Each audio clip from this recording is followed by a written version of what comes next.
Chapter 7. The Sneeze. Another poem written in Scotland, though this one was more recently.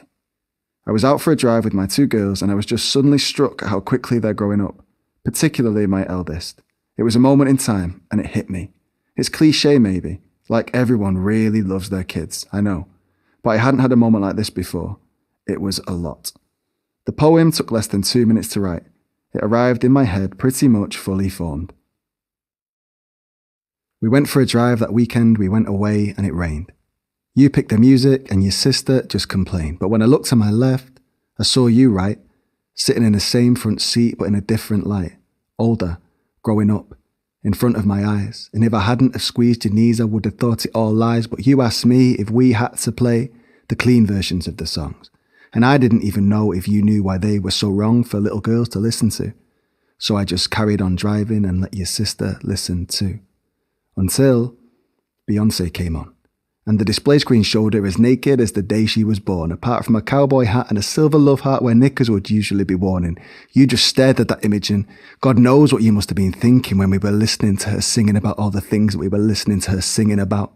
And you just carried on dancing, singing along without a care in the world, but that won't last so much longer. I felt it recently, but this brought it on so much stronger. You were sort of frozen in time or kinda caught in between. The little girl I used to hold on my chest and the little girl becoming a teen with a million questions, hardly any solutions, and infinite opinions to bat off. So I back off and sit this one out.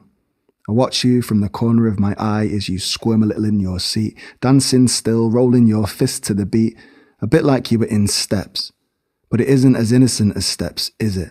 It's all explicit, and so, for the next minute, I panic about losing you. Have you already gone?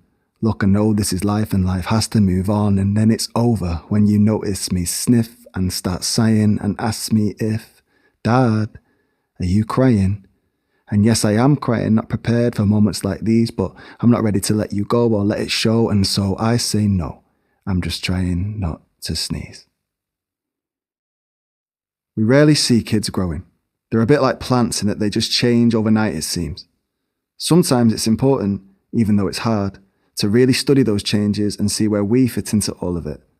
The message of growth here is noticing it in other people and realizing the impact of that both ways. How do I affect her growth? How does she affect mine? How can I change my behavior to influence that positively? Is it even that deep?